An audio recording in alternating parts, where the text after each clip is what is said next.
땅속에 수천조 원어치 보물이 묻혀 있는데 꺼낼 방법이 없어서 굶어 죽는다면 어떤 기분일까요?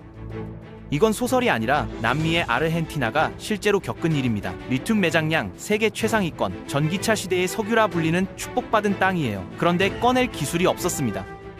중국이 손을 내밀었어요. 수조 원을 쏟아부었습니다. 드디어 희망이 보이나 싶었죠. 하지만 몇 년 뒤 중국은 도망쳤습니다. 가져간 건 자원뿐, 남긴 건 폐허뿐이었어요. 아르헨티나는 다시 절망했습니다. 이 보물을 꺼내줄 나라가 있긴 한 걸까? 그때 지구 반대편에서 한국이 나타났습니다. 그리고 해냈습니다. 도대체 무슨 일이 벌어진 걸까요? 지금부터 그 이야기를 해보겠습니다.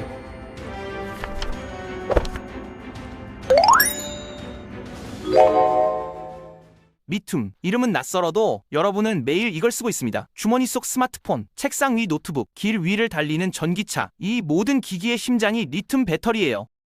리튬이 없으면 전기차는 고철 덩어리가 됩니다. 그래서 리튬을 하얀 석유라고 불러요. 그런데 이 리튬의 절반 이상이 한 곳에 몰려 있습니다. 남미 아르헨티나예요. 석유로 치면 중동인 셈이죠. 해발 4,000m 안데스 고원, 하얀 소금 평원이 끝없이 펼쳐진 이곳에 전 세계가 탐내는 보물이 잠들어 있습니다. 문제는 꺼낼 기술이 없다는 거였어요. 중국이 이걸 놓칠 리 없었습니다. 2010년대 중반부터 중국 기업들이 몰려왔어요. 아르헨티나는 당시 경제난에 허덕이고 있었거든요. 돈이 급했습니다. 중국은 통 큰 제안을 들고 왔어요. 돈을 빌려줄 테니 광산을 달라. 중국의 간펑 리튬, 세계 최대 리튬 생산 기업 중 하나죠. 이 회사가 광산을 쓸어 담았습니다. 도로도 깔아주고 발전소도 지어줬어요. 겉으로 보면 아르헨티나의 좋은 일 같았습니다. 그런데 시간이 지나자 진실이 드러났어요. 중국 기업들은 리튬을 퍼갔습니다. 그런데 아르헨티나에 뭘 남겼을까요? 기술이요?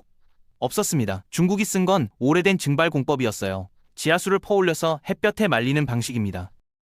문제는 물이에요. 리튬 1톤 뽑는데 물 200만 리터가 사라집니다. 사막에서 물이 마르면 죽음이에요.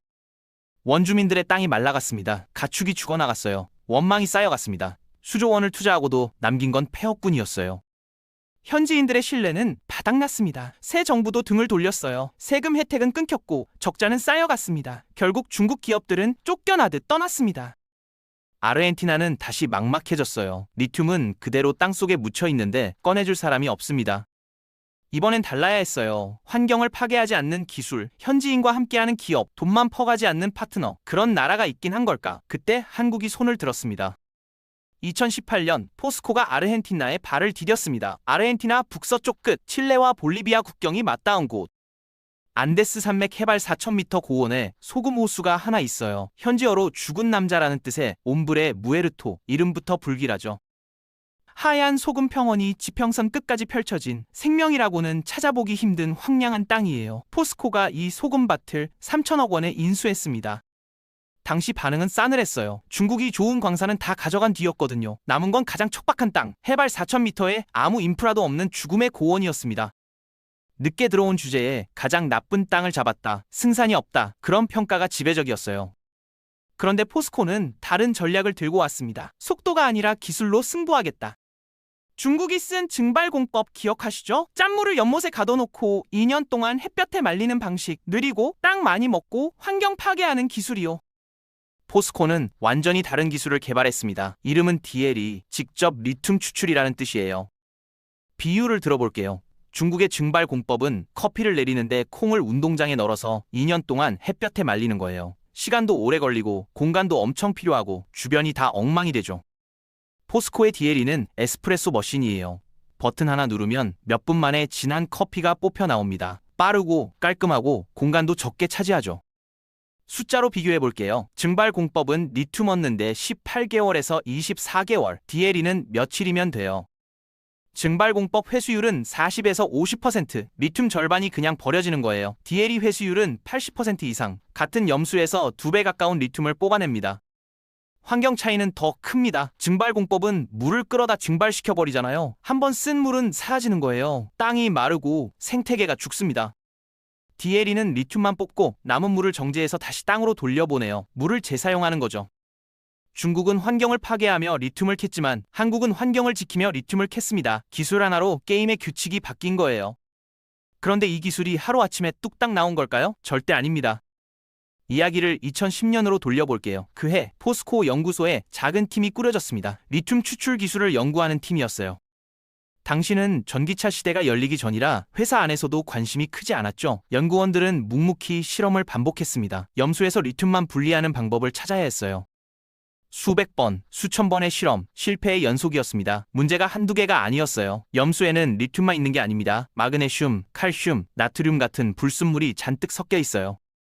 리튬 농도는 고작 0.1% 정도, 바닷물에서 소금 한 알갱이 찾는 것만큼 어려운 일이었죠. 게다가 소금 호수마다 성분이 달라요. 한 곳에서 성공한 방법이 다른 곳에서는 안 통하는 거예요.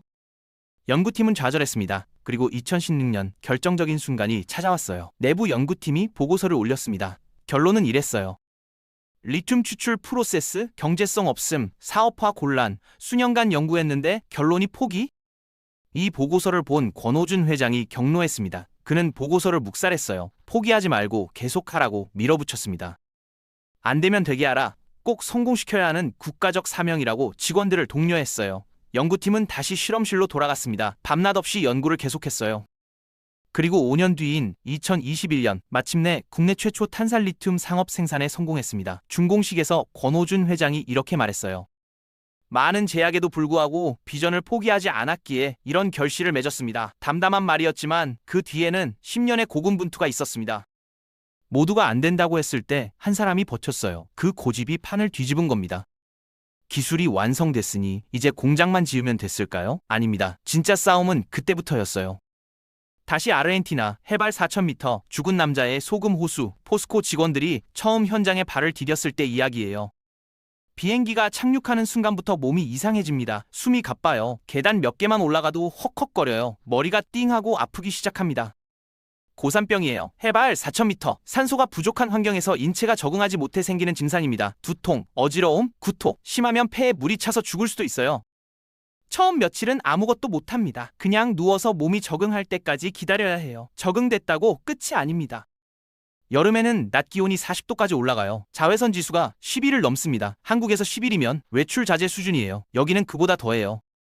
선크림을 아무리 발라도 피부가 타들어갑니다. 철제 구조물에 손대면 화상 입어요.